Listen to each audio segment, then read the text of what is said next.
Barrister सहज बोलता बोलता म्हणाले, आता मला उभं घालाय म्हणे या अशा प्रकारच्या फुटीरतेचा मला ताबडतोब म्हणजे आपल्या पक्षाचं आणि आपल्या समाजाचं ऐक्य झालं पाहिजे असं मला वाटतं. परंतु मित्रो, सांगताना अतिशय वाईट वाटतं की आपले तत्कालीन जे म्हणजे स्थानिक नेते होते ते स्थानिक नेते मात्र ऐक्याच्या विरोधात होते त्या काळात. माझ्या समाजातल्या ह्या सगळ्या विद्वत लोकांचा जेव्हा विचार करतो तेव्हा बॅरिस्टर साहेबांसारखा एका अद्वितीय व्यक्तिमत्व मला दुसरीकडे कोणी मिळत नाही. लोक आजकाल या ठिकाणी सांगतात की मी याचा वारसदार, मी त्याचा वारसदार, मी रक्ताचा वारसदार आहे. पण खऱ्या अर्थानं या ठिकाणी डॉक्टर बाबासाहेब आंबेडकरांचं नाव संपूर्ण जगभर पोहोचवण्याचं जर काम केलं असेल आणि त्यांच्या विचारांचा जर वारसदार खरा जर कोणी असेल तर ते बॅरिस्टर राजाभाऊ खोब्रागडे आहेत. आणि गेल्या 2-3 वर्षांमध्ये आपल्या संपूर्ण आजपर्यंतच्या कामाच्या अस्तित्वाचे प्रश्न उपस्थित झालेले आहेत. आज ज्या पद्धतीचं संपूर्ण देशामध्ये एक सांप्रदायिक वातावरण निर्माण झालेलं आहे, लोकशाही या देशामध्ये राहील की नाही, राज्यघटना या देशामध्ये टिकेल की नहीं, या पद्धतीचं वातावरण निर्माण झालेलं आहे. उनकी जो कॉन्स्टिट्यूशन है, मनुस्मृति, जो गए 2000 साल तक इस देश पर राज कर रही थी, उस कॉन्स्टिट्यूशन को, मनुस्मृति को गाड़कर ही ये कॉन्स्टिट्यूशन निर्माण हुई. श्याम मानव नावाचा माणूस म्हणण्याचा हा जो अधिकार आहे तो या 2000 वर्षानंतर मला पहिल्यांदा या देशामध्ये माझ्या राज्यघटनेनं बहाल केलेला आहे. राजाभाऊ बाबासाहेबांचे सच्चे कार्यकर्ते आणि वारसदार होते, कारण बाबासाहेबांच्या आयुष्यामध्येच बाबासाहेबांनी त्यांच्यावर अनेक जबाबदाऱ्या सोपवल्या होत्या. नॉनसंगी ब्राह्मण सगळे, तुम्ही सगळे एकत्र या ना आणि तुम्ही सांगा की या देशाचा विकास का झाला नाही. आमची वर्ण व्यवस्था असेल, जातीयता आहे ना, तर हुकुमशाहीची जातीयताची व्यवस्था म्हणजे हुकुमशहापेक्षा वाईट आहे. हुकुमशहाला तरी काही ते प्रश्न विचारता येतो, इथं प्रश्नच विचारता येतो. तर आर्थिक क्षेत्रामध्ये जे काही प्रश्न बाबासाहेबांनी घेतले त्याचा पाठपुरावा त्यांनी बाबासाहेब गेल्यानंतर रिपब्लिकन पार्टीच्या माध्यमातून त्यांनी आर्थिक आणि सामाजिक प्रश्न घेतलेले आहेत. बुद्धिझमच्या माध्यमातून सामाजिक समतेवर आधारित, रॅशनॅलिटीवर आधारित जो समाज आहे तो समाज निर्माण करण्यामध्ये त्यांचा मोठा वाटा आहे. हे बाबासाहेबांच्या नंतरचं काम आहे. हे आपण असं म्हणू शकतो की this we can contribute to him. पण महाराष्ट्रामध्ये दुःखानं असं म्हणावं लागतं, महाराष्ट्रामध्ये अजूनही त्यांच्याकरता स्मारक निर्माण नाही करण्यात आलं. आता कुठेतरी हिंदू मिलच्या निमित्तानं ते स्मारक होत आहे, पण केव्हा झालं ते? 50 ते 60 वर्षानंतर. त्याच्यामध्ये 2 प्रश्न फार महत्त्वाचे आहे की बाबासाहेबांचा किमान फोटो लोकसभेमध्ये लावावा आणि एका अर्थानं घटनेचे ते शिल्पकार असल्यामुळे त्यांचा पुतळा बांधवावा. हे 2 जे कॉन्ट्रीब्युशन्स आहेत हे आपल्याला पोस्ट आंबेडकर पिरियडमध्ये बाबासाहेबांचं जे कार्य आहे ते त्याचं रिकग्निशन करण्याकरता बॅरिस्टर खोब्रागडेंचा फार मोठा वाटा आहे हे आपल्याला दिसतं.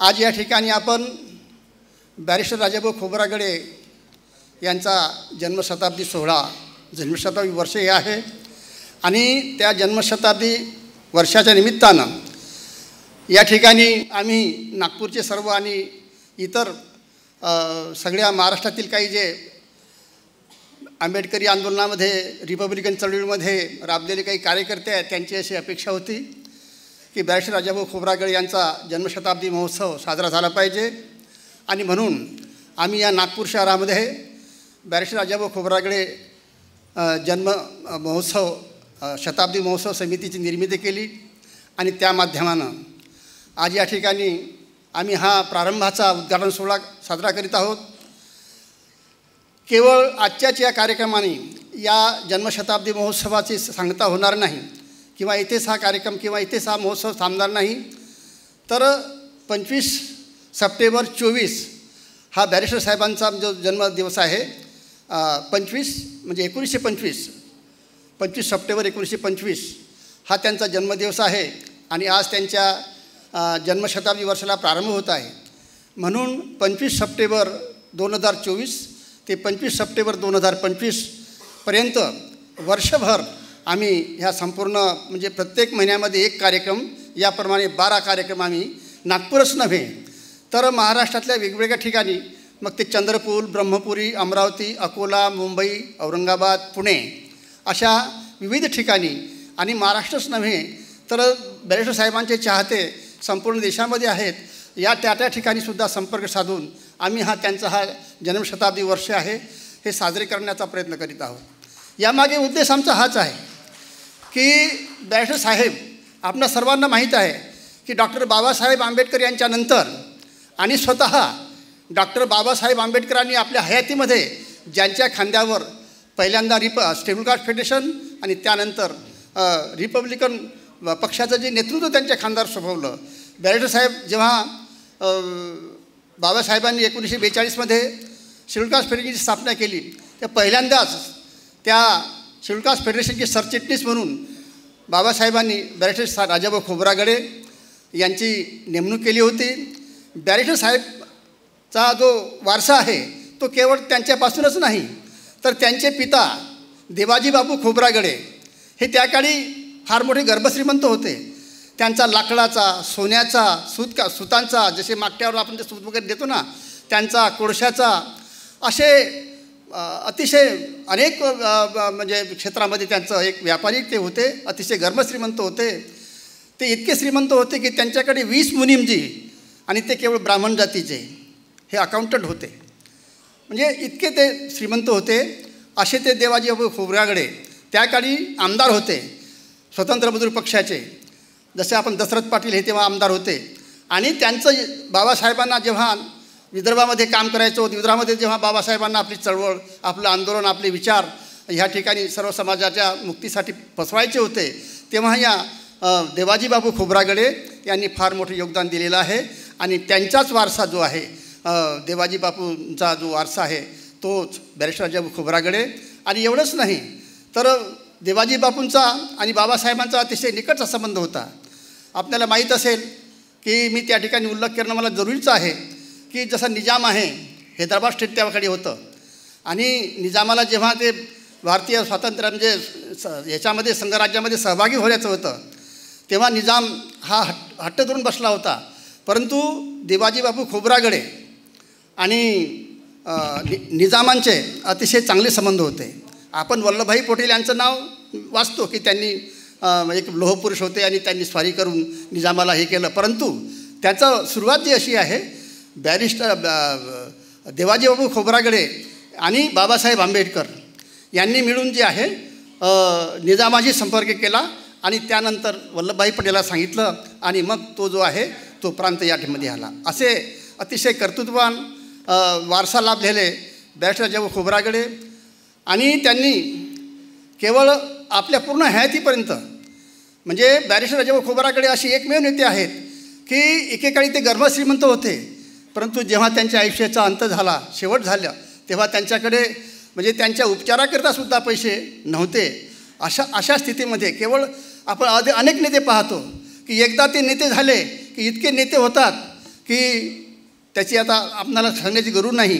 परंतु केवळ असं एकमेव असे बॅरिस्टर साहेब असे उदाहरण आहे आपल्याकडे की ज्यांनी आपल्या आयुष्याच्या शेवटापर्यंत रिपब्लिकन चळवळ, आंबेडकरी आंदोलन याला यशस्वी करण्याचा, गतिमान करण्याचा खूप प्रयत्न केला. वेळेचं भान ठेवून माझ्या पाहुण्यांना विनंती आहे, कारण प्रमुख पाहुण्यांना वेळ पाहिजे, त्यांना जायचं आहे आणि मी ज्यांचे नाव घेत आहे त्या पाहुण्यांनी कृपया थोडक्यामध्ये 5 मिनिटामध्ये आपले मनोगत व्यक्त करावं. प्राध्यापक गौतमीताई खोब्रागडे बॅरिस्टर साहेबांची पुतणी आहे ती आणि बॅरिस्टर खोब्रागडे प्रतिष्ठानचे ते अध्यक्ष आहेत. त्यांनी थोडक्यामध्ये आपले मत व्यक्त करावं अशी मी त्यांना विनंती करतो. मला काही आठवणी आहेत. बॅरिस्टर साहेबांच्या, मी त्यांची पुतणी असल्यामुळे आम्ही लहानपणापासून संयुक्त कुटुंब होतो आणि त्या संयुक्त कुटुंबामध्ये मी बॅरिस्टर साहेबांच्या अंगाखांद्यावर खेळलेली आहे. ते अगदी खूप दयावान, खूप प्रेमळ, कर्तव्यदक्ष, लोकांची सेवा करण्यामध्ये त्यांचं अगदी पहिलं स्थान आहे, अग्रगण्य आहे. आणि सांगायचं म्हणजे ते इतके निस्वार्थी होते. त्यांची जी आजी पैकाबाई ही आपल्या समाजातील पहिली उद्योजिका होती, हे आपल्या सगळ्यांना माहीत असायला पाहिजे. आणि त्यानंतर ती ज्यावेळेस विधवा झाली, तिने 3 मुलांना वाढवले. त्याच्यामध्ये पत्रुजी गोविंदराव आणि देवाजी बापू. देवाजी बापू 10वीपर्यंत शिकले होते, तरी पण ते कोर्टामध्ये जजचं काम करत होते. त्यावेळेस काही कळत नाही की असं कसं करत होते, पण इंग्रजांचा काळ होता. आपले लोक कमी शिकलेले असले तरी पण इंग्रजी त्यांचं चांगलं असायचं आणि त्यांना तिथे ते जाऊन त्यांनी ते पद भूषविलं होतं. ते व्यापारी तर होतेच चांगले आणि त्यासोबत त्यांनी आपल्या मुलाला इथे पाठवलं. कुठे? लंडनला, बाराटला, लिंकन्स कॉलेज. तिथून ते बॅरिस्टर होऊन परत आले. पण जेव्हा 15 लोकांचं सिलेक्शन करायचं होतं तर बाबासाहेबांनी बॅरिस्टर साहेबांनासुद्धा त्या 15 लोकांमध्येच सामील केलं होतं. त्यावेळेस देवाजी बापू म्हणाले की नाही, मी माझ्या मुलाला पाठवू शकतो माझ्या स्वतःच्या पैशाने, कारण मी सक्षम आहे. एक गरीब विद्यार्थी जर 15 विद्यार्थ्यांमध्ये जर सामील झाला तर त्याचं भलं होईल. आणि अशा प्रकारे ते गेले. तर आता मागच्या महिन्यात आम्ही लंडनला जेव्हा गेलो आणि बॅरिस्टर आपल्या बाबासाहेबांचं म्युझियम पाहिलं, जे मोदींनी तयार केलं, ते तिथे जाऊन आम्ही पाहून आलो. तिथे बाबासाहेब राहिलेत आणि त्यांनी शिक्षण घेतलं. तर त्या ठिकाणी 3ऱ्या मजल्यावर जो फोटो आहे 15 लोकांचा, त्याच्यामध्ये बॅरिस्टर राजाभाऊ खोब्रागडे दिसलेत. मला अतिशय आनंद झाला की इथे त्यांची नोंदणी झालेली आहे. बाबासाहेबांच्या घरी जे फोटो आहेत त्याच्यामध्ये ते सुद्धा आहेत. मला खूप बरं वाटलं. आणि दुसरी गोष्ट एक सांगायची म्हणजे बॅरिस्टर साहेब राज्यसभेचे हे डेप्युटी चेअरमन होते. त्यावेळेस मी स्वतः संसदेमध्ये ते सेशन चालू असताना पाहिलं, तर त्यांची जी बुद्धिमत्ता आणि त्यांचं ज्ञान, अभ्यासपूर्ण त्यांचं जे भाषण असायचं, तिथले जे मोठे मोठे इव्हन इंदिरा गांधी, व्यंकटरमण राष्ट्रपती, GS पाठक आपले उपराष्ट्रपती, हे सगळे यांच्यासमोरसुद्धा जेव्हा ते आपल्या लोकांचे, दलित लोकांचे, बहुजन लोकांच्या समस्या मांडायचे, तर एक जणसुद्धा त्यांना क्रॉस करत नव्हतं की नाही तुम्ही हे जे बोलता ते असं नाही आहे किंवा काय. आता तर अशी वेळ आहे की मी पाहिलं आपल्या इथे विधानसभेमध्ये, आपले एखादे कोणी उभे झाले, बसा म्हणतात, बसा तुम्ही नंतर बोलाल. पण त्यांचं जे भाषण व्हायचं, ते जे समस्या मांडायचे की नाही दलितांच्या विरोधात ह्या गोष्टी घडत आहेत, तर त्यावेळेस कोणी काहीच त्यांना प्रत्युत्तर देत नव्हता आणि पिन ड्रॉप सायलेन्स असायचा.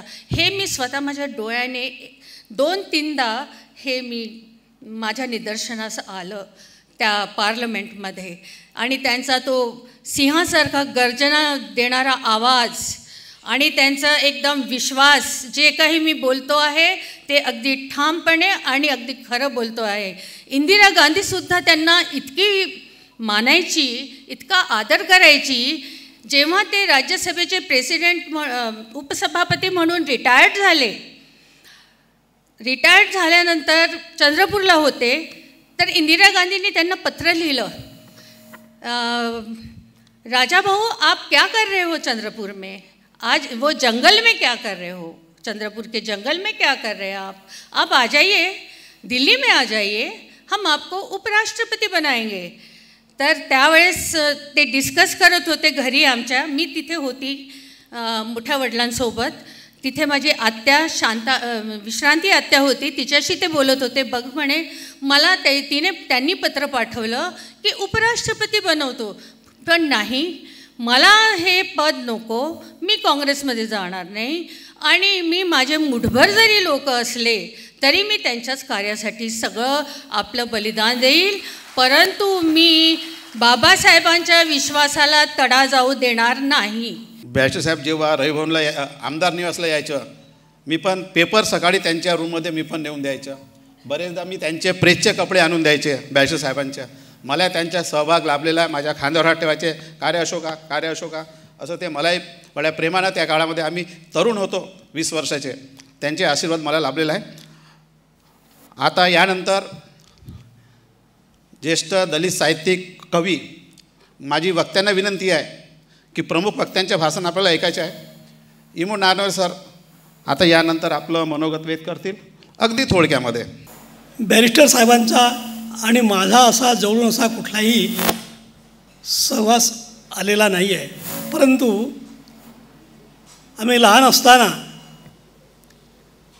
भंडारा जिल्ह्यात गावाकडे लहान असताना त्यांना जेव्हा पाहिलं आणि नंतरही पाहिलं म्हणा, बरेच वर्षापर्यंत 1972-73पर्यंत जवळपास त्यांच्या सहवासात होतो. मग नंतर त्यांच्या मृत्यूच्या क्षणी देखील प्रसंगी देखील मी त्यांच्यात सहभागी झालेलो होतो.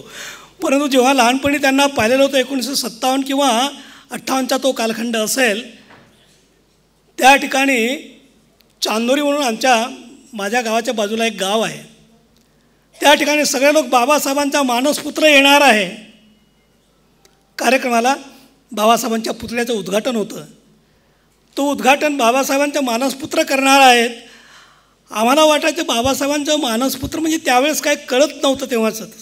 मानसपुत्र बॅरिस्टर राजाभाऊ खोब्रागडे, तेव्हाही बॅरिस्टरच होते ते, बॅरिस्टर राजाभाऊ खोब्रागडे या ठिकाणी येणार आहे तसं तिथे सांगितलेलं गेलेलं होतं. लोकांची तेव्हापासून बॅरिस्टर साहेबांवर भंडारा जिल्ह्यातील लोकांची श्रद्धा, अपार श्रद्धा त्यांच्यावर होती. बिडी मजुरांचे तर ते नेते होतेच होते.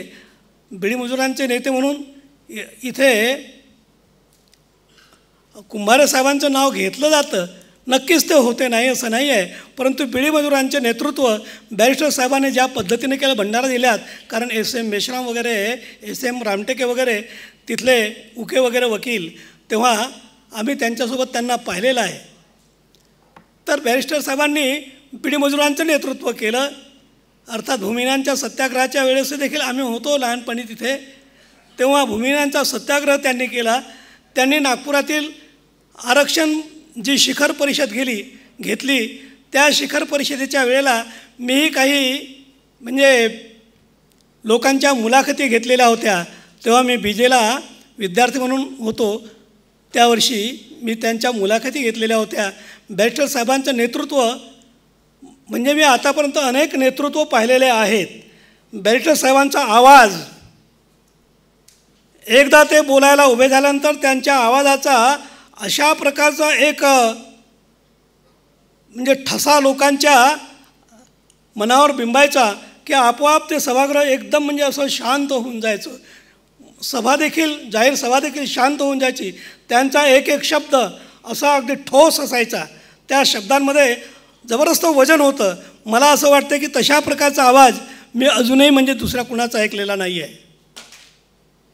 बॅरिस्टर राजाभाऊ खोब्रागडेंच्या संदर्भातली एक फक्त आठवण मी सांगेन की बॅरिस्टर राजाभाऊ खोब्रागडे यांना समाजाचं ऐक्य, एकूण म्हणजे आपल्यात कुठल्याही प्रकारची फुटीरता असता कामा नये हे त्यांना वारंवार वाटायचं. महात्मा फुले विद्यालयात शिक्षक असताना होमणेंच्याकडे ते नेहमी यायचे, आमच्या संस्थेचे जे संचालक आहेत त्यांच्याकडे. एकदा इथे आपल्या धरमपेठेला एक जेवण होतं, त्या जेवणात देखील बॅरिस्टर साहेब मुद्दाम आलेले होते आणि तिथे बसले असताना बुधाजी गोडबोले वगैरे तेव्हाचे जे कार्यकर्ते होते रिपब्लिकन पक्षाचे, बॅरिस्टर साहेब सहज बोलता म्हणाले, आता मला उभं आलं आहे म्हणे या अशा प्रकारच्या फुटीरतेचा. मला ताबडतोब म्हणजे आपल्या पक्षाचं आणि आपल्या समाजाचं ऐक्य झालं पाहिजे असं मला वाटतं.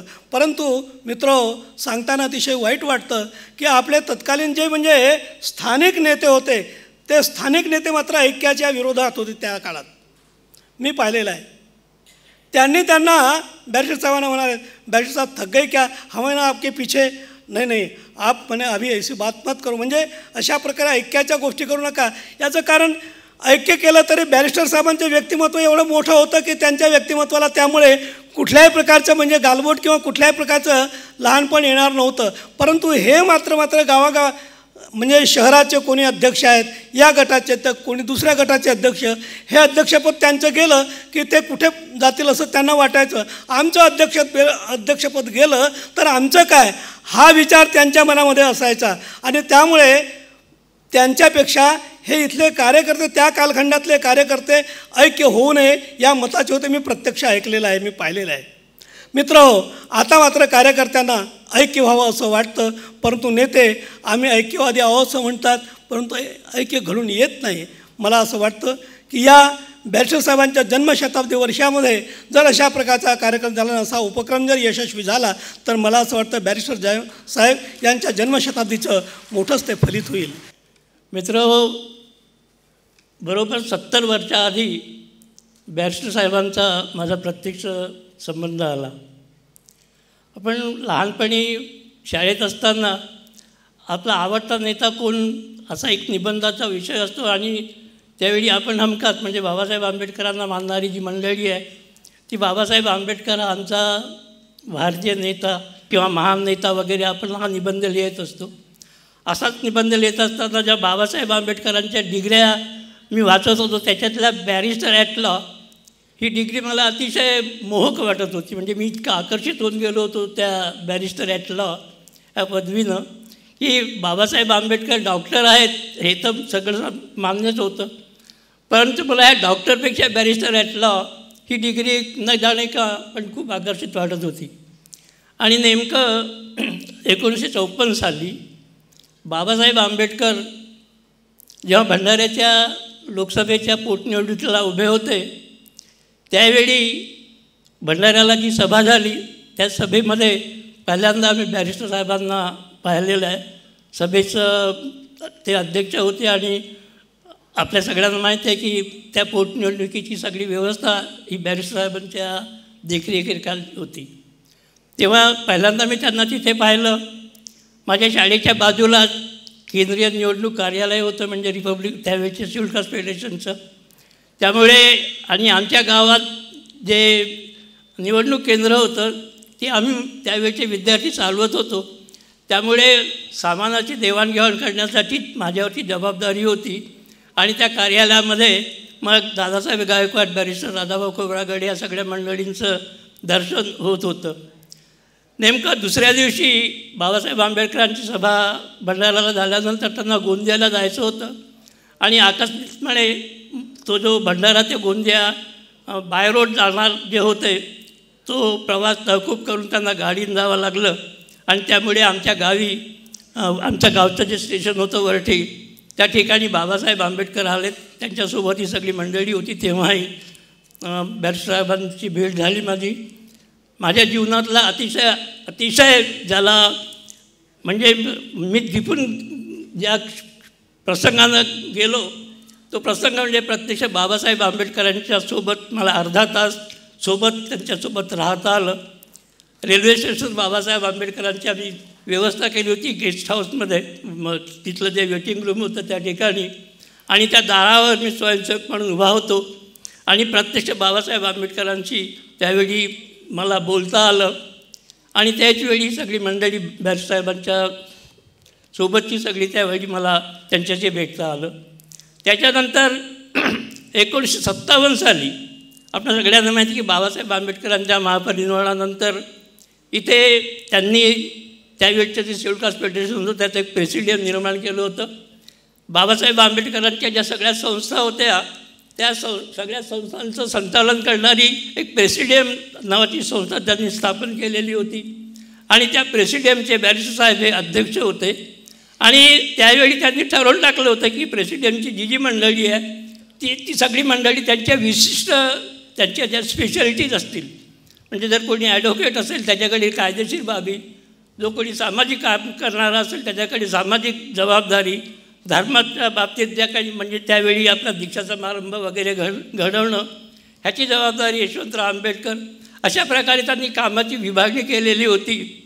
आणि त्यानंतर मग दीक्षा समारंभाचे कार्यक्रम हे सतत इकडे तिकडे व्हायला लागले होते. आम्ही आमच्या गावी वरटीला 1957ला दीक्षा समारंभाचा कार्यक्रम घेतला होता आणि त्या ठिकाणी बॅरिस्टर साहेबांनी 10,000 लोकांना बौद्ध धर्माची दीक्षा दिलेली होती. त्या कार्यक्रमाचं आयोजन आम्हीच केलेलं होतं, आम्ही विद्यार्थ्यांनीच केलेलं होतं.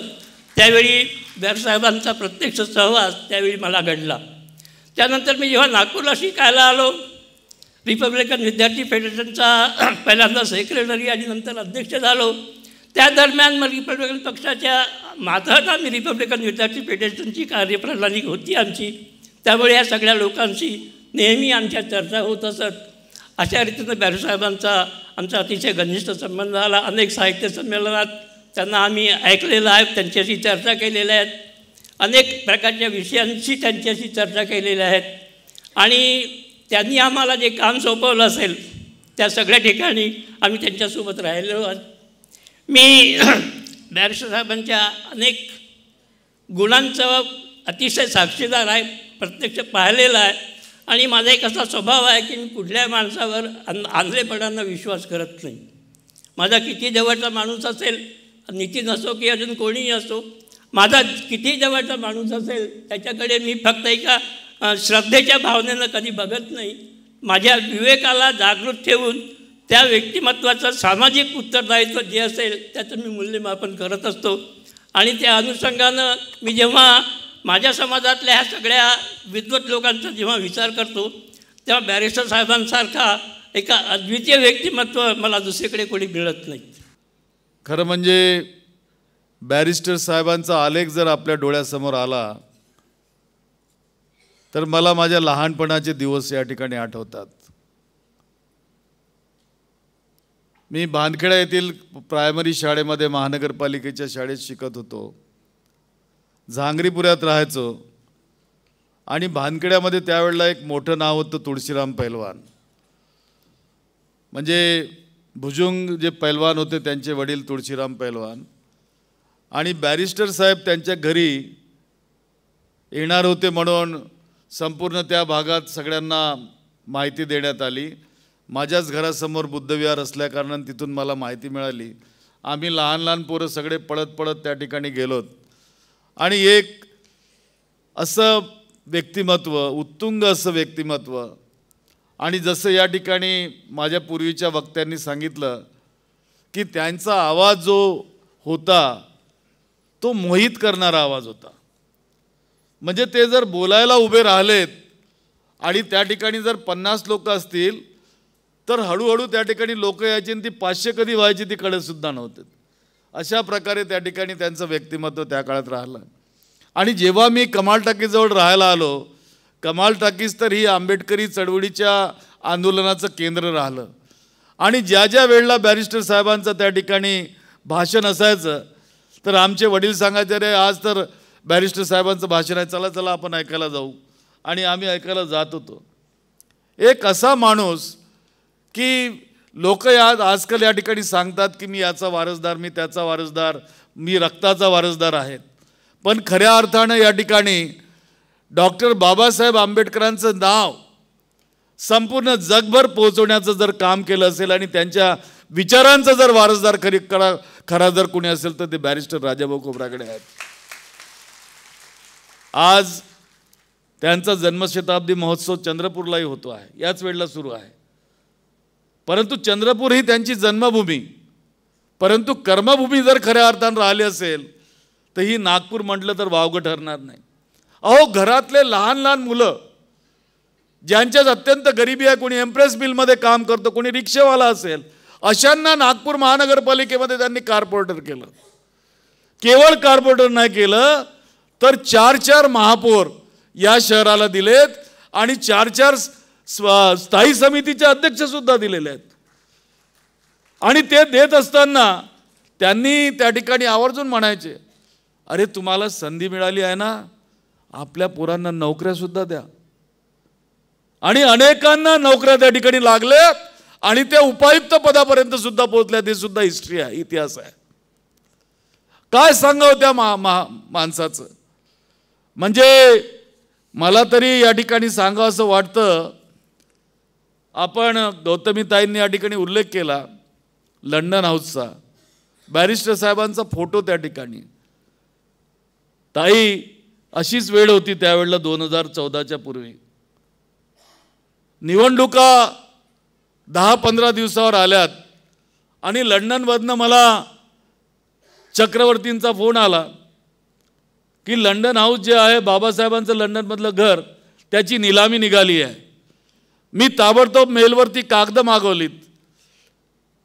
कॅबिनेटमध्ये मुद्दा मांडला की महाराष्ट्र सरकारने या ठिकाणी त्या इंटरव्हेंट करावं आणि त्या ठिकाणचं ऑक्शन थांबवावं आणि ऑक्शन थांबवून त्याचं नियोजन करावं, निधी देण्याचा, पैसे भरण्याचा. आणि तो निर्णय त्या ठिकाणी केला. चीफ सेक्रेटरीकडे तो पडून होता. 2 दिवसानंतर आचारसंहिता लागली.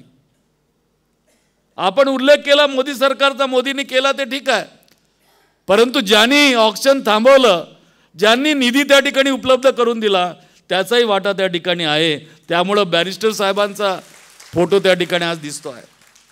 या ठिकाणी मी सांगेन की बॅरिस्टर साहेबांचं काम, त्यांची आंदोलनं, न्यायमूर्ती महोदय, बॅरिस्टर साहेब नुसते उभे व्हायचे आणि आज आपल्याला मोर्चा घेऊन जायचा विधानसभेवर.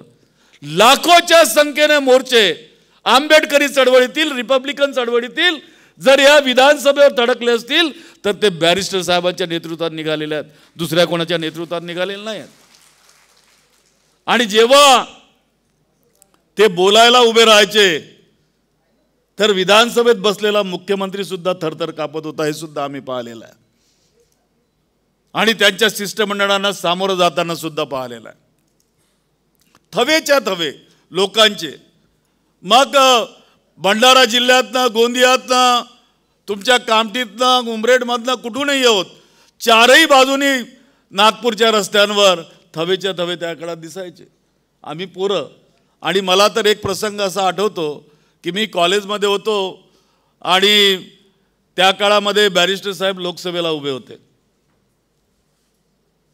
आणि जनसंघाचं समर्थन होतं. ब्राह्मण बायका या नागपूरच्या अय्यागळे इच्छगळे आमचे नेते खोबरागळे असा नारा लावून त्या ठिकाणी थय थय करायच्या आणि प्रचाराला लागले होते. असं कोणतं व्यक्तिमत्व ज्याच्यासाठी ते प्रचार करायला निघाले आहेत, तर ते बॅरिस्टर साहेबांचं व्यक्तिमत्व होतं. इंदिरा गांधींचा उल्लेख या ठिकाणी निघाला. 1966 साली वर्णीय नेत्यांचा परिषद ही अमेरिकेला होती. कुणाला पाठवावं? इंदिराजी पंतप्रधान होत्या. त्यांनी बॅरिस्टर साहेबांना आवर्जून विनंती केली आणि भारत सरकारचा प्रतिनिधी म्हणून अमेरिकेला त्या काळामध्ये पाठवलेलं होतं. हे सुद्धा इतिहास विसरू शकत नाही. आणि तिथे जाऊन त्यांनी दलित आणि निग्रो ज्या प्रश्नाचा उहापोह तर केलाच, पण जागतिक स्तरावर सर्व वंचितांनी एकत्र येण्याची आवश्यकता कशी आहे हे सुद्धा त्या ठिकाणी स्पष्ट केलं. हे सुद्धा विसरता कामा नये. आणि आता पुन्हा म्हणाले की रिपब्लिकन पार्ट्या तर अनेक झाल्यात, त्यामुळं बॅरिस्टर राजाभाऊ खोब्रागडेचं ट्रस्ट सुद्धा आता थांबलेलं आहे. प्रतिष्ठान तुम्ही केलं तर ट्रस्टही करून द्या. ठीक आहे म्हटलं, मला काही अडचण नाही. आणि आता त्याला सुद्धा मान्यता दिली आहे, जी त्यांनी सांगितलं. चांगली इमारत त्या ठिकाणी होईल. त्या ठिकाणी सुद्धा बॅरिस्टर साहेबांच्या नावानं चांगलं काम होईल. अशा पद्धतीनं बॅरिस्टर साहेबांच्या जीवनावर संपूर्ण वर्षभर अनेक कार्यक्रम होतील. आपण अनेक लोकांची भाषणं ऐकाल, मी पण त्या ठिकाणी असणार आणि अनेक गोष्टी समोर येतील. परंतु या सगळ्या करत असताना आपण हे विसरता कामा नये की बॅरिस्टर साहेबसुद्धा यांनी आपल्या समाजाला जर उंचीवर पोहोचवण्याचं काम केलं असेल तर त्यामध्ये मोठा मोलाचा वाटा उचलला होता, हे लक्षात ठेवलं पाहिजे. अशा महान व्यक्तिमत्वाला या ठिकाणी मी सलाम करतो आणि थांबतो. धन्यवाद. जय भीम. बॅरिस्टर राजाभाऊ खोब्रागडे यांची जन्मशताब्दी आपण सगळे साजरी करतो आहोत. त्यानिमित्तानं वर्षभरामध्ये 12 कार्यक्रम होणार आहेत. आणि हे जे काही 12 कार्यक्रम होत आहेत, या 12 कार्यक्रमांच्या निमित्तानं जे काही घडून येणार आहे त्याकरता मी सगळ्यांना सदिच्छा व्यक्त करतो. पण आता तुमच्या पुढ्यामध्ये उभा आहे म्हणून मी 2-3 मुद्दे मांडून फक्त या ठिकाणी थांबणार आहे. मी गेली 52 वर्ष सामाजिक क्षेत्रामध्ये काम करतो आहे. 43 वर्ष अखिल भारतीय अंधश्रद्धा निर्मूलन समितीच्या माध्यमातून काम करतो आहे. आणि गेल्या 2-3 वर्षांमध्ये आपल्या संपूर्ण आजपर्यंतच्या कामाच्या अस्तित्वाचे प्रश्न उपस्थित झालेले आहेत.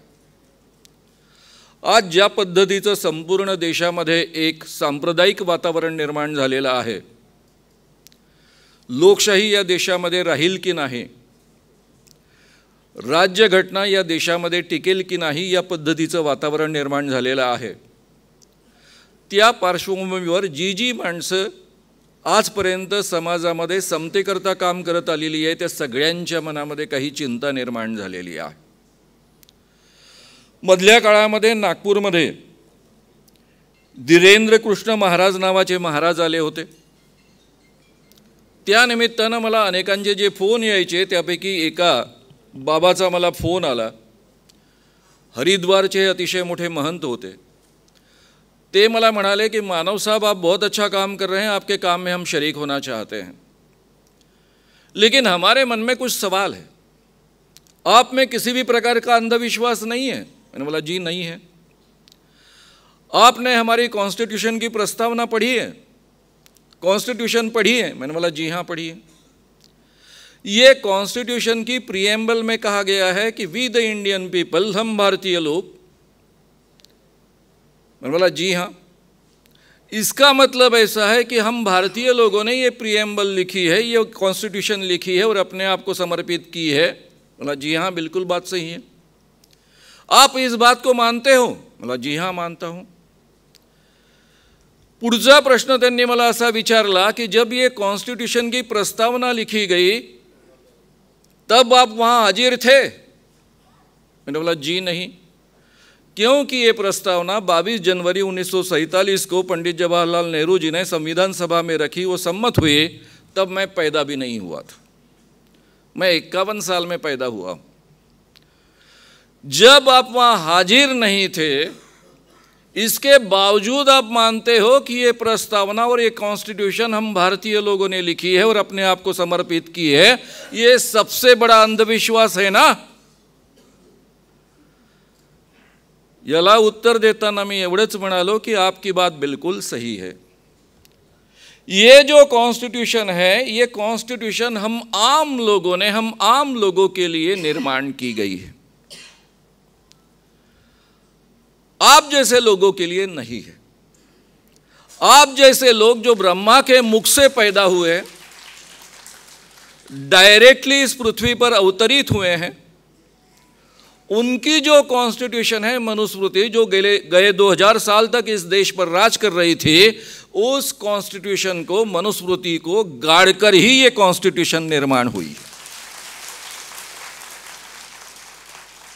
मित्रांनो, माझ्यासारख्या माणसांना, सगळ्या माणसांना सोबत घेऊन चालावं असं वाटणाऱ्या, आपल्या जीवनामध्ये जात न मांडणाऱ्या माणसांना हे का बोलावं वाटतं.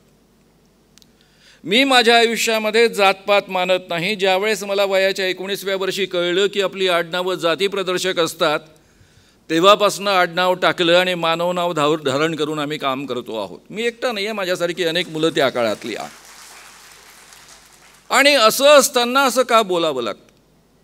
कारण मला माझा देश गेले 2000 वर्ष काय होता हे नेमकेपणानं माहीत आहे.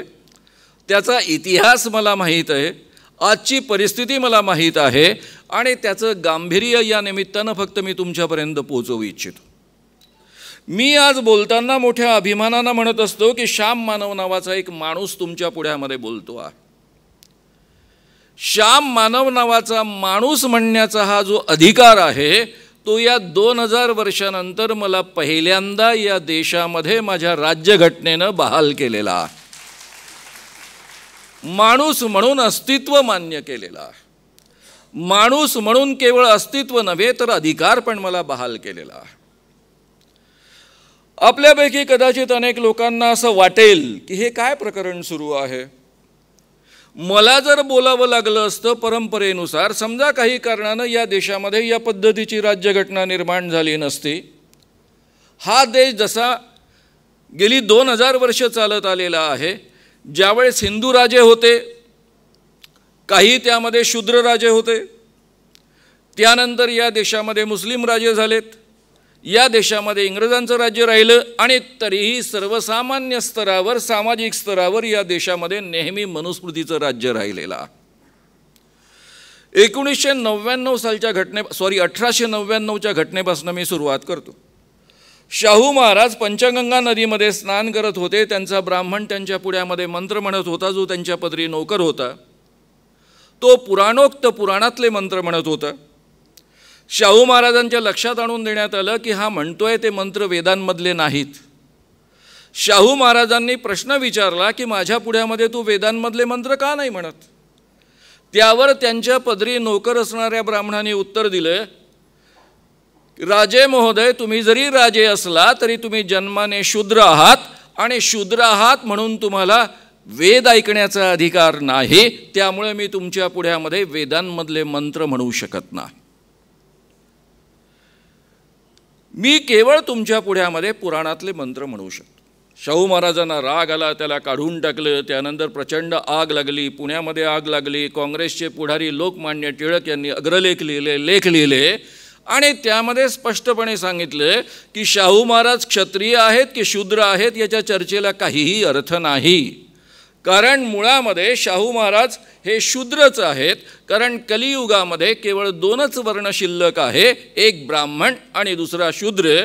जे वैश्य आणि क्षत्रिय आहेत ते सगळेच्या सगळे आता शूद्र झालेले आहेत.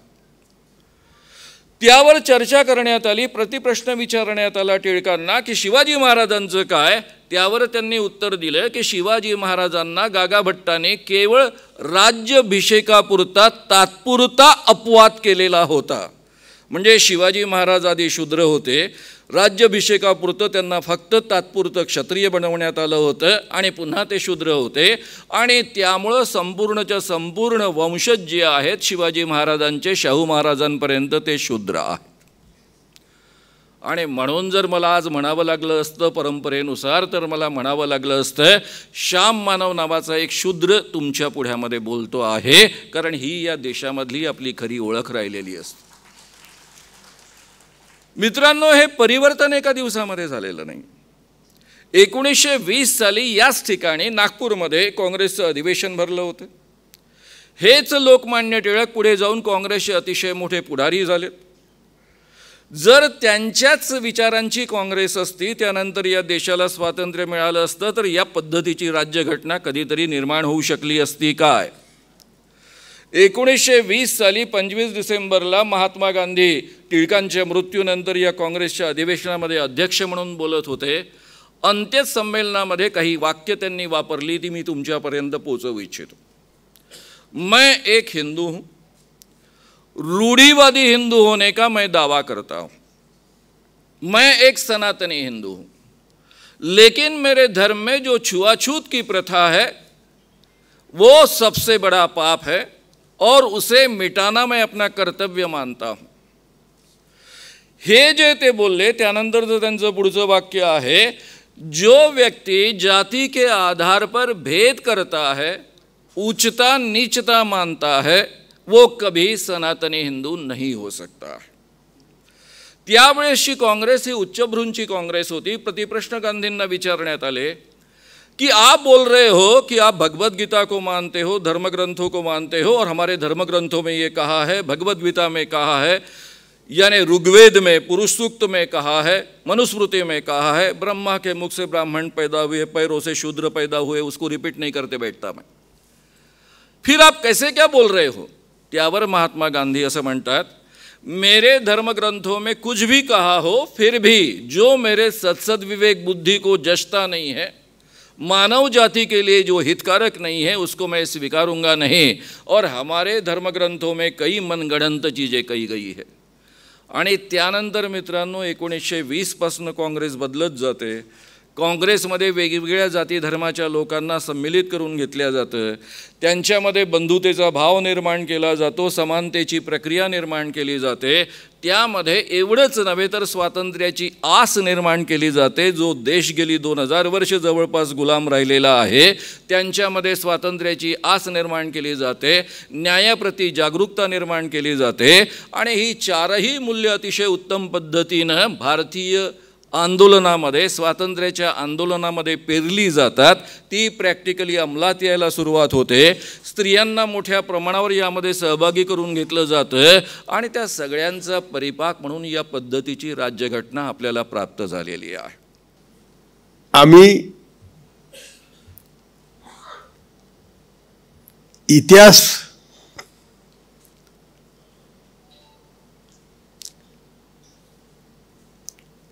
चुकीचा सांगण्यामध्ये पण फार माहीर आहोत, परंतु बाबासाहेबांनी जे आम्हाला त्यांच्या म्हणण्याप्रमाणे आपण म्हणतो माणूस केलं आणि त्यात खोबऱ्या गाड्यांनी जी साथ दिली ही फार अप्रतिम आहे. ते जेव्हा मॅट्रिक झाले 1942 साली तेव्हा मी अवघा जन्मलो होतो आणि ते अगदी वयाच्या 24व्या वर्षी बॅरिस्टर झाले. म्हणजे जन्मले ते फॉर्च्यून घेऊनच आले, पण त्या फॉर्च्यूनचा त्यांनी उपभोग घेतला नाही. असं आहे की त्यागाला सुद्धा एक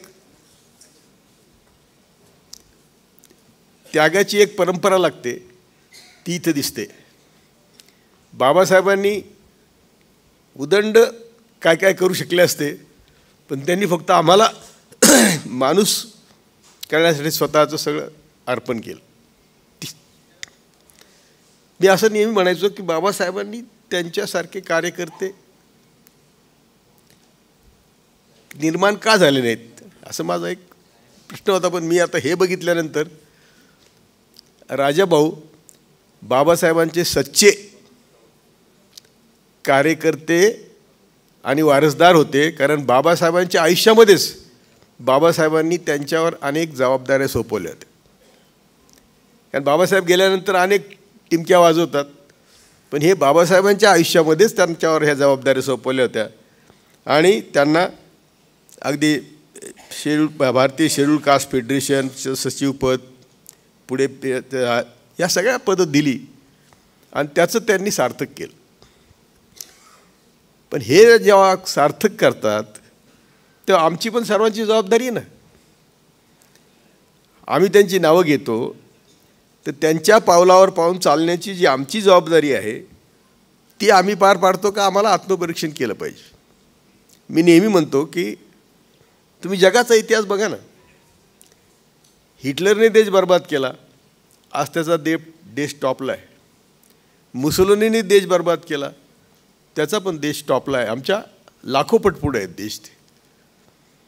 अमेरिकेने जपान बर्बाद केला, तिथे समुराई नावाची जात होती, त्या समुराई जातीने उच्चवर्णीय जात होती, त्यांनी डिक्लेअर केलं की आज आमचा देश आम्हाला विकास करायचा, त्या देशाला पुढे आणायचं आहे, आम्ही बेचिराग झालेले आहोत, तेव्हा आम्ही समुराई म्हणून उच्च जातीचे जे फायदे आहेत ते आम्ही सगळे सोडून देतो आणि आम्ही सर्वात नीच जात म्हणून स्वतःला म्हणवतो आणि देशाच्या विकासाला लागतो. मी आज माझ्या देशभर खूप प्रतिष्ठित ब्राह्मण मित्र आहेत, कोणी JNUचा प्राध्यापक, कोणी कुठे, ते त्यांना मी म्हणत असतो की अरे हे बघा, आम्ही तुमच्याबरोबर आहोत, आम्हाला मान्यता नाही आहे, आम्ही किती मांडलं तर आम्ही ते श्याम मानव म्हणले तर शूद्रच आम्ही, आणि शूद्राचं कोण ऐकतं. हे सगळे आमचे मित्र, अगदी न्यायमूर्ती सावंत जागतिक प्रेस काउन्सिलचे अध्यक्ष होते, पण त्यांच्या नावाने एक शब्दसुद्धा कोणी छापलेला नाही कधीच.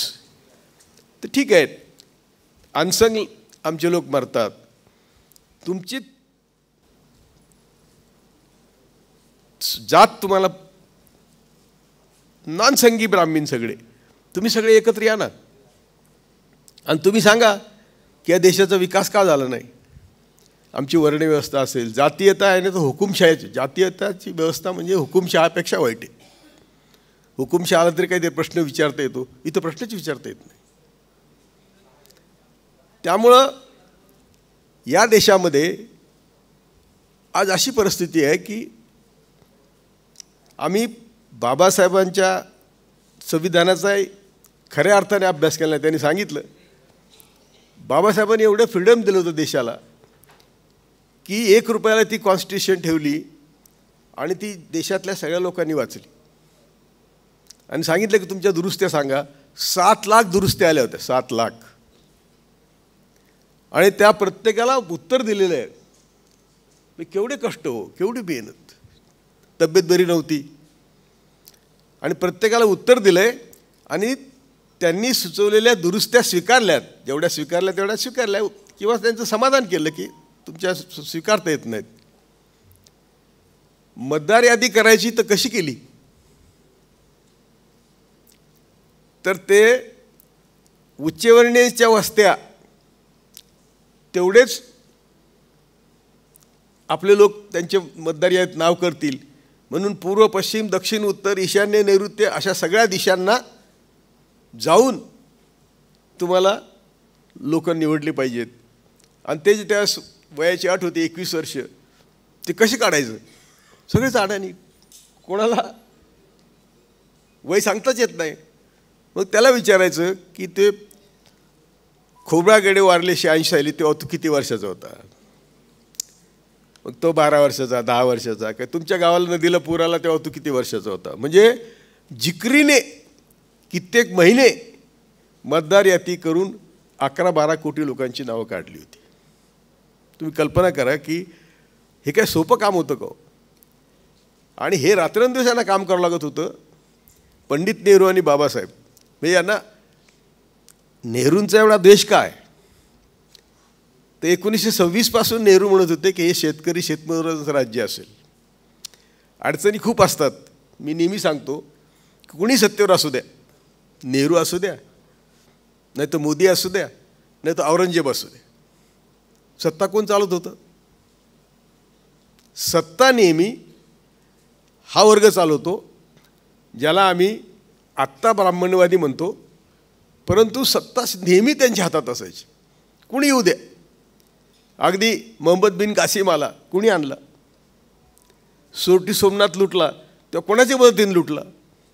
ते सगळे त्यावेळची तिथले पुजारी झोपले होते आणि सोरटी सोमनाथ सोट्यास त्याला मारील म्हणून हे झोपले होते. तर अशा या अवस्थेमध्ये म्हणजे यावड्यातून ह्या लोकांनी काम केलं. बाबासाहेबांना किती छळलं, त्यांचे पुतळे जाळले, संविधान आम्हाला कबूल नाही म्हणून सांगितलं. संविधानाची सुरुवात कशी करायची याच्यावर बाबासाहेबांना मतदान घ्यावं लागलं. की ते कोणी म्हणे ओम श्री गणेश साहेब गणेशाच्या नावाने सुरू करा, कोणी म्हणे आर्यवर्तच्या नावाने सुरू करा. बाबासाहेबांनी व्होटिंग घेतलं आणि व्होटिंगमध्ये आम्ही भारताचे लोक अशी संविधानाची सुरुवात करावी असं बाबासाहेबांचा प्रस्ताव होता. तर आम्ही जेव्हा संविधान बाबासाहेबांनी लिहिलं म्हणतो तेव्हा त्याच्या मागचे जे कष्ट आहेत ते आम्ही ध्यानात घेतले. तर आम्ही आज काहीच करत नाही. आज प्रत्यक्ष अप्रत्यक्ष बहुतेक आंबेडकरवादी, बहुतेक, आता तेच म्हणत होतो आम्ही दुपारी चर्चा करतो, 120 तर खासदार आहेत आपले, 131 सगळ्या पक्षाचे म्हणून खासदार आहेत. त्याला राजाभाऊंनी विरोध केलेला आहे की त्या पक्षाचे नको, आम्हाला स्वतंत्र मतदारसंघ द्या. तोच पुन्हा करण्याचं भांडण होतं. कारण स्वतंत्र मतदारसंघ दिल्यानंतर आमचा माणूस तो निवडून येईल, तुमच्या पक्षातर्फे तो उभं राहिल्यावर तुमचा माणूस तो होईल, तो आमचा राहत नाही. आणि मग त्याला हे असेच, मग आता ह्या सगळ्या पक्षात 131 खासदार असताना सुप्रीम कोर्टात जजमेंट येतं किंवा बाकी सगळंच सरळ मनुस्मृती राज्याची अंमलबजावणी होते. त्याचं कारण हे 131 खासदार निकामी आहेत.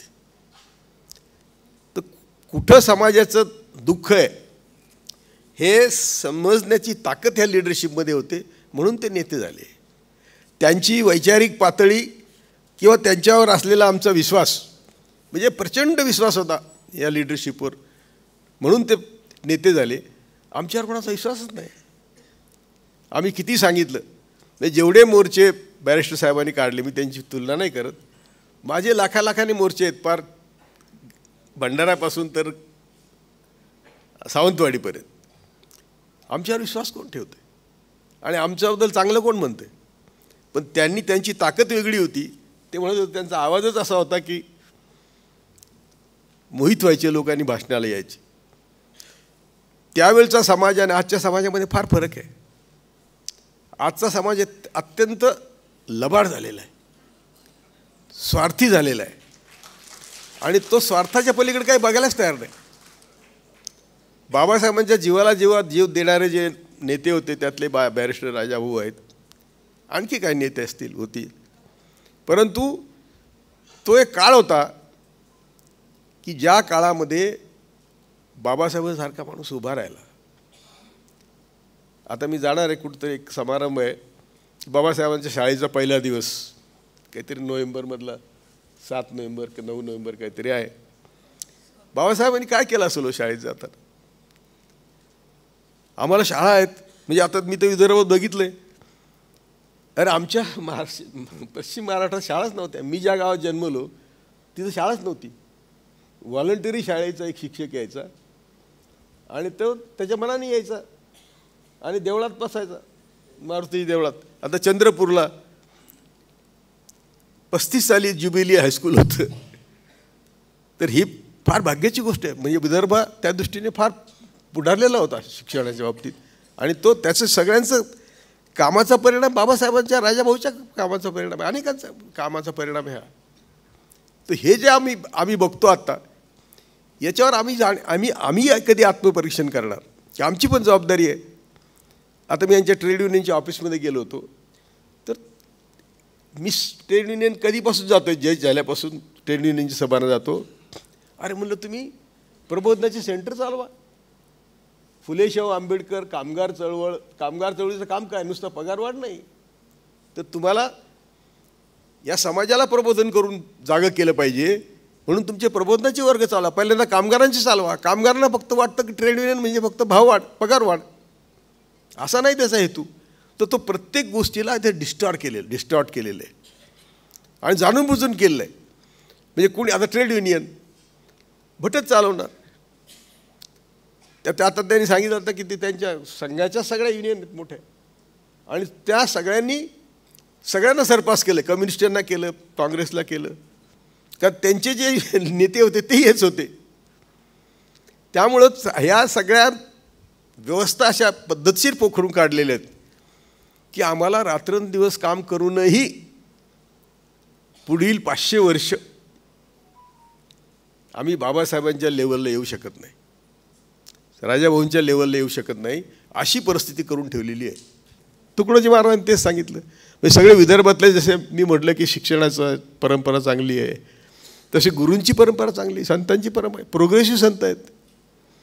आणि मी शेवटचं वाक्य सांगतो की मी फक्त गाडगेबाबांचं चरित्र वाचलं आणि मी राजीनामा द्यायचं ठरलं तेव्हा टी व्हीवर महाभारत रामायण दाखवत होते आणि मी म्हटलं वर्णव्यवस्था येण्याची व्यवस्था झालेली आहे. म्हणून मी न्यायमूर्ती पदांचा राजीनामा देताना गाडगेबाबांचं नाव घेतलं. फुले शाहू आंबेडकरांच्या पद्धतीने विचाराने मी काम करणार आणि गाडगेबाबांच्या पद्धतीने करणार, कोणाचा पैसे घेणार नाही, देणार नाही आणि मी माझं काम करणार. कारण गाडगेबाबांचं एक वाक्य त्यांचं एक भाषणात सांगतो, माझं भाषण संपवतो. मोठी सभा भरली होती पंढरपुरात, सगळे विद्वान स्टेजवर बसले होते. बाबा कधी खुर्चीवर बसायचे नाहीत, एका कोपऱ्यात बसायचे. पण लोकांनी आग्रह केला सगळ्यांची भाषणं झाल्यावर की बाबा तुम्ही बोला. ते म्हणे बाबा एवढे विद्वान बोलले, माझी पण आज परिस्थिती अशीच आहे, एवढे सगळे विद्वान बोलल्यावर मी काय बोलणार. बाबांची तीच परिस्थिती होती. मग बाबांनी म्हटले की ठीक आहे, आता तुमचा आग्रह आहे तर मी 2 शब्द बोलतो की यांनी, म्हणजे या स्टेजवरच्या लोकांनी तुम्हाला आणि मला सगळ्यांना ब्राह्मण करून घ्यावं म्हणजे देशात सगळे प्रश्न मिटतील. अंगठे बहादूर गाडगेबाबा म्हणलं हे आव्हान करू शकतो, तर आपल्याला का नाही करता येत. आम्ही सगळं त्यांच्या मांडीला बांधून बसतो. सगळ्या देशातले ब्राह्मण आमच्यावर बसतात, नामांकित ब्राह्मण, प्रोग्रेसिव्ह ब्राह्मण. त्याला फक्त एवढंच म्हणलं की तुम्ही लीड घ्या, तर असं म्हणतात. अरे बापरे बापरे, असं कसं होईल. म्हणलं तुम्ही सांगा की हे सगळं खोटं चाललेलं आहे आणि समुराई जातीचं उदाहरण द्या, हिटलरचं द्या, मुसोलिनीचं द्या. नाही देत. तेव्हा चौकट किती पक्की बघा. प्रागतिक तथाकथित पूर्वग्रामीण ब्राह्मण ते यांच्या चांगुलमधून बाहेर यायला तयार नाहीत, कारण त्यांना पण त्याचे बेनिफिट आहेत. तेव्हा जय भीम, जय भारत. आपण इथे बॅरिस्टर राजाभाऊ खोब्रागडे यांची जन्मशताब्दी महोत्सवच्या निमित्तानं हा प्रोग्राम साजरा करत आहोत. राजाभाऊ खोब्रागडे जन्मशताब्दी महोत्सव समिती आणि सहभागी संस्था यांच्या वतीने हा प्रोग्राम साजरा करण्यात आलेला आहे. आपण व्यक्तींची जन्मशताब्दी का साजरी करतो? सर्वांचीच करत नाही, नेतेसुद्धा खूप झालेले आहेत, कमी नाहीत. परंतु काही विशिष्ट व्यक्तींची जन्मशताब्दी किंवा ॲनिव्हर्सरी आपण साजरी करतो. त्याचे दोन कारणं आहेत. एक कारण म्हणजे की त्यांनी केलेल्या कामाचं ॲप्रिशिएशन, त्यांनी समाज सुधारणा करण्याचं जे कार्य केलेलं आहे त्याच्याविषयीची आपल्याला जाणीव असते की त्यांनी समाजाकरता काही काम केलेलं आहे, आणि ते ॲप्रिशिएशनची स्तुती व्यक्त करण्याकरता आपण असा समारंभ घडून आणतो. दुसरं कारण आणि अधिक महत्त्वाचं कारण जे मला वाटतं ते आहे की त्यांनी जे काही केलेलं आहे त्यांच्या आयुष्यामध्ये समाजाकरता, त्या कार्यापासनं, त्या विचारापासनं पुढील विकासाकरता आपल्याला अजून काही धडे मिळतात का, अजून काही लेसन मिळतात का, आणि ते लेसन घेण्याकरता, तो धडे घेण्याकरता आपण त्यांची जयंती साजरी करतो. त्यामुळे ह्या दोन प्रश्नावर मी आपल्याशी काही चर्चा करेल सध्याच्या संदर्भामध्ये. इथे अनेक मंडळींनी बॅरिस्टर खोब्रागडे विषयीचं जे कॉन्ट्रीब्युशन आहे त्यांनी केलेलं आहे. जवळजवळ 1942-43 साली त्यांनी कामाला सुरुवात केली ते थेट 1985 पर्यंत. ह्यामध्ये आपल्याला असं दिसतं की 2-3 त्यांचे कॉन्ट्रीब्युशन फार महत्त्वाचे आहेत, आणि त्याच्यापासून आपल्याला काही आदर्श आणि धडा सध्याच्या स्थितीमध्ये मिळू शकेल. महत्त्वाचं आपल्याला असं दिसतं की अगदी तरुण वयामध्ये ते बाबासाहेबांच्या सामाजिक आणि राजकीय चळवळीचा भाग बनलेत. ही जी त्यांच्या आयुष्याचा हा जो आराखडा इथे यांनी दिलेला आहे त्यावरून असं दिसतं की शेड्यूल कास्ट फेडरेशन जी 1942ला बाबासाहेबांनी स्थापन केली, पॉलिटिकल पार्टी, त्या अगोदर इंडिपेंडंट लेबर पार्टी होती 1937 to 1942. पण 1942मध्ये जी शेड्यूल कास्ट फेडरेशन स्थापन केली त्या शेड्यूल कास्ट फेडरेशनमध्ये त्यांचा संपूर्ण असा सहभाग आहे, आणि वेगवेगळ्या पदावर त्यांनी शेड्यूल कास्ट फेडरेशनच्या माध्यमातून, पॉलिटिकल पार्टीच्या माध्यमातून काम केलेलं आहे. त्यांनी शेड्यूल कास्ट फेडरेशनचं अध्यक्षपदसुद्धा स्वीकारलेलं आहे. त्यानंतर रिपब्लिकन पार्टी ऑफ इंडिया जी 1957ला ह्या शहरामध्ये स्थापन झाली, त्या पक्षाच्या वतीने अनेक असे कार्यक्रम हाती घेतलेले आहेत. त्याचासुद्धा याच्यामध्ये एक आढावा आपल्याला दिसतो. आणि ह्यावरून आपल्याला असं दिसतं की त्यांनी बाबासाहेबांच्या सोबत राहून जे जे कार्यक्रम बाबासाहेबांनी घेतलेत त्या कार्यक्रमामध्ये सहभागी ते झालेच, परंतु त्यापासून त्यांना एक प्रकारे एक अनुभव मिळाला आणि आदर्श मिळाला. आणि म्हणून आपल्याला असं दिसतं की 1956 नंतर, बाबासाहेब गेल्यानंतर 1957ला जेव्हा इथे रिपब्लिकन पक्ष स्थापन झाला तेव्हापासून जर आपण त्यांनी केलेल्या कार्याचा जर आढावा घेतला तर आपल्याला असं दिसतं की त्यांनी बाबासाहेबांनी जे काही कार्यक्रम घेतले ते तर त्यांनी घेतलेच, पण त्याचबरोबर जी नवीन प्रश्न उपस्थित झाले होते त्या प्रश्नावर सुद्धा त्यांनी मोठ्या मेहनतीनं नेतृत्व देऊन अनेक प्रश्न त्यांनी त्यावेळेस घेतलेत. 4-5 आपल्याला इश्यू याच्यामध्ये पाहायला मिळतात. आर्थिक प्रश्नामध्ये जमिनीचं वाटप अर्ली 50s आणि मिड 60sमध्ये जो दादासाहेब गायकवाडांच्या सोबत राष्ट्रव्यापी जो मोठा संघर्ष त्यांनी जमिनीच्या वाटपाविषयी घेतला. जवळजवळ मला वाटते 2-2.5 लाख एकर जमीन दलितांना त्या संघर्षामधून मिळाली. लाखांना लोक जेरामध्ये गेलेत. कामगारांचे प्रश्न त्यांनी घेतले. नागपूर शहरामध्ये कामगारांची चळवळ ही अत्यंत प्रभावी असल्यामुळे, येथे कॉटन मिल असल्यामुळे कामगारांचा वर्ग निर्माण झाला. तर आर्थिक क्षेत्रामध्ये जे जे काही प्रश्न बाबासाहेब यांनी घेतले त्याचा पाठपुरावा त्यांनी बाबासाहेब गेल्यानंतर रिपब्लिकन पार्टीच्या माध्यमातून त्यांनी आर्थिक आणि सामाजिक प्रश्न घेतलेले आहेत. त्याचा सध्याच्या काळामध्ये काय संदर्भ आहे मी नंतर सांगेल. त्यानंतर आपल्याला असं दिसतं की बाबासाहेबाचा जो मोठा वारसा जो बुद्धिझमचा आहे, बुद्धिझमच्या माध्यमातून समाज परिवर्तन कसं घडून आणायचं ह्याविषयी आपल्याला त्यांचा मोठा सहभाग आणि मोठ्या जिद्दीनं आणि कसोटीनं त्यांनी ते काम केलेलं दिसतं. आर्थिक क्षेत्राबरोबरच डॉक्टर नितीन रावनी सांगितलं आणि इतरांनी सुद्धा सांगितलं की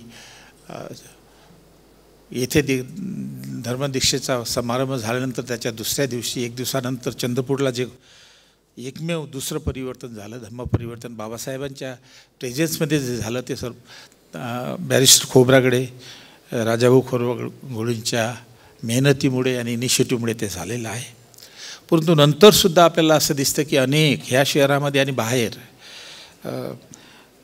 धार्मिक परिवर्तन, बुद्ध धर्मामध्ये परिवर्तन करण्याचे अनेक प्रयत्न त्यांनी केले. अनेक संमेलन त्यांनी घडून आणलेत. श्रीलंकेला जाऊन आलेत. इंटरनॅशनल बुद्धिस्ट कॉन्फरन्स आहे तिथे ते जाऊन आलेत. तर बुद्धिझमच्या माध्यमातून सामाजिक समतेवर आधारित, रॅशनॅलिटीवर आधारित जो समाज आहे तो समाज निर्माण करण्यामध्ये त्यांचा मोठा वाटा आहे. हे बाबासाहेबांच्या नंतरचं काम आहे. हे आपण असं म्हणू शकतो की this we can contribute to him personally along with the party. ते थांबू शकले असते पण ते थांबले नाही. दादासाहेब गायकवाडाबरोबर त्यांनी जोमाने काम करून आर्थिक क्षेत्रामध्ये आणि धार्मिक क्षेत्रामध्ये सुद्धा काम केलं. बाबासाहेबांनी 1945ला पीपल एज्युकेशन सोसायटी स्थापन केली आणि आज जवळजवळ 31 संस्था आहेत त्या संस्थेच्या. त्याच्यामधून त्यांनी आदर्श घेऊन चंद्रपूरला प्रथम हायस्कूल काढलं आणि त्यानंतर कॉलेज काढलं. तर शिक्षण क्षेत्रामध्ये त्यांचा आपल्याला वाटा प्रामुख्याने दिसतो की शिक्षणाची गरज किती महत्त्व दलितांकरता प्रामुख्याने कसं जरुरी आहे ह्याविषयी त्यांनी त्यामध्ये काम केलेलं आहे. जे नवीन आव्हानं त्यांच्यासमोर उभी झाली होती ती पहा किती आग्रहाने आणि समर्थपणे दादासाहेब गायकवाडांनी त्यांनी केलेली आहेत. नवबौद्ध बौद्धांना सवलती रिझर्वेशन कसं मिळवून द्यावं, न्यू बुद्धिस्ट विद्यार्थ्यांना स्कॉलरशिप कशा मिळवून द्याव्यात, कारण की न्यू बुद्ध झाल्यामुळे आणि हिंदू नसल्यामुळे, शेड्यूल कास्ट नसल्यामुळे त्या सवलती मिळाल्या नाही. त्या 1991ला रामविलास पासवान आणि V P Singh prime minister असताना मग नवबुद्धांना रितसररित्या रेझोल्युशन पास झाला. परंतु त्यांनी सातत्याने प्रयत्न केलेले आहेत आणि त्याच्यामध्ये त्यांना काही यश आलेलं आहे. नवबुद्धिस्ट विद्यार्थ्यांना काही स्कॉलरशिप मिळून दिलेल्या आहेत त्याच्याविषयीचा उल्लेख आपल्याला दिसतो. जे नवीन आव्हानं आले होते, कन्व्हर्जन झाल्यानंतर जे नवीन प्रश्न उपस्थित झाले ते त्यांनी घेतलेत. त्यानंतर बाबासाहेबांच्या कार्याला योग्य ते रिकग्निशन मिळवून देणं, त्याच्यामध्ये त्यांचा फार मोठा वाटा आहे. दादासाहेब गायकवाडांचा त्यांनी जे मिळून ते काम केलेलं आहे. बाबासाहेबांचा घटनेमधला जो रोल आहे त्याचा स्वाभिमान महाराष्ट्र फार त्याचा वापर करतो आणि अभिमानानं सांगतो. पण महाराष्ट्रामध्ये दुःखानं असं म्हणावं लागतं, महाराष्ट्रामध्ये अजूनही त्यांच्याकरता स्मारक निर्माण नाही करण्यात आलं. आता कुठेतरी इंदू मिलच्या निमित्तानं ते स्मारक होत आहे. पण केव्हा झालं ते? 50 ते 60 वर्षानंतर. बाबासाहेबांचा महाराष्ट्रीयन असल्यामुळे घटना बनवण्यामध्ये आणि इतर भागामध्ये त्यांनी जो रोल केला त्याचे स्मारक म्हणून रेकग्नाईज करण्याकरता महाराष्ट्रानं पुढाकार प्रथम घ्यायला पाहिजे होता. तो दिल्लीमध्ये झालं, तेही फार उशिरा झालं. आंबेडकर इंटरनॅशनल सेंटर आणि 26 अलीपूर रोडचं म्युझियम आता कुठे झालेलं आहे. परंतु ह्यांनी सारखे प्रयत्न केलेत आणि अर्ली 60sमध्ये मग त्यांनी संघर्ष केला आणि काँग्रेसबरोबर एका अर्थाने थोडंफार जे अलायन्स झालं त्याच्यामध्ये 2 प्रश्न फार महत्त्वाचे आहे की बाबासाहेबांचा किमान फोटो लोकसभेमध्ये लावावा आणि एका अर्थानं घटनेचे ते शिल्पकार असल्यामुळे त्यांचा पुतळा बांधवावा. हे 2 जे कॉन्ट्रिब्युशन्स आहेत हे आपल्याला पोस्ट आंबेडकर पिरियडमध्ये बाबासाहेबांचं जे कार्य आहे ते त्याचं रिकग्निशन करण्याकरता बॅरिस्टर खोब्रागडेंचा फार मोठा वाटा आहे हे आपल्याला दिसतं.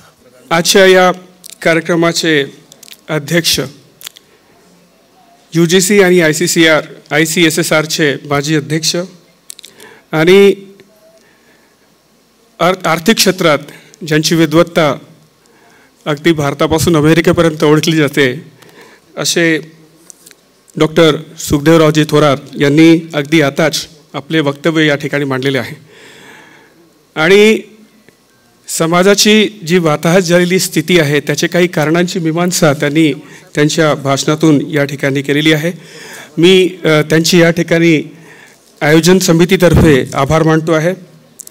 आजच्या कार्यक्रमाचे उद्घाटक न्यायमूर्ती BG कोळसे पाटील हे सुद्धा एक आधुनिक महाराष्ट्राचे समाज सुधारक म्हणून ओळखले जातात आणि त्यांनीही त्यांच्या वक्तव्यातून म्हणजे समाजाची किंवा आज देशाच्या समोर असलेली जी चिंता आहे त्यावर आपले भाष्य केले आणि आपली भूमिका काय असली पाहिजे यावर त्यांनी अतिशय परखडपणे आपले विचार या ठिकाणी मांडलेले आहेत.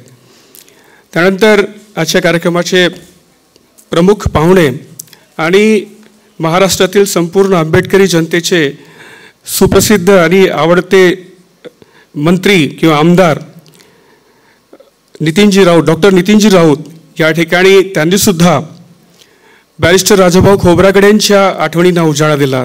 मी आयोजन समितीतर्फे आणि प्रतिष्ठानतर्फे त्यांचे फार फार आभार मानतो आहे. या ठिकाणी म्हणजे विचारपीठावरून आंबेडकरी विचारवंत ताराचंद खांडेकर सर आणि इमो नारनवरे सर यांनीसुद्धा त्यांच्या बॅरिस्टर राजाभाऊ खोब्रागडे यांच्यासोबत असलेल्या आठवणी या ठिकाणी शेअर केल्या आणि अतिशय मोलाचे असं मार्गदर्शन या ठिकाणी केले. अगदी वेळेवर का होईना परंतु अखिल भारतीय अंधश्रद्धा निर्मूलनचे राष्ट्रीय संयोजक माननीय श्याम मानव सर आणि त्याचबरोबर ज्येष्ठ विचारवंत शरद पाटील हे सुद्धा या ठिकाणी उपस्थित होते. श्याम मानव यांनी अतिशय महत्त्वाचं या ठिकाणी आपले वक्तव्य मांडलेले आहेत. मी आयोजन समितीतर्फे त्यांचेही आभार मानतो आहे. बॅरिस्टर राजाभाऊ खोब्रागडे प्रतिष्ठानच्या अध्यक्ष प्राध्यापक गौतमी खोब्रागडे मॅडम यांनीसुद्धा या ठिकाणी बॅरिस्टर राजाभाऊ खोब्रागडेंच्या आठवणींना उजाळा दिला. त्याबद्दल मी त्यांचेही आभार मानतो आहे. त्याचबरोबर या संपूर्ण आयोजनामध्ये अनेक संघटना ह्या एकत्रित आल्या आणि येत्या वर्षभर म्हणजे 12 कार्यक्रम करण्याचे या ठिकाणी ठरलेले आहे. त्या सर्व 70 संस्थांचे जे प्रतिनिधी या ठिकाणी उपस्थित आहेत आणि त्यांनी जो पाठबळ या संपूर्ण कार्यक्रमाच्या आयोजनामध्ये दिलेला आहे त्यासाठी मी त्या सर्वांचे या ठिकाणी मी आभार मानू इच्छितो.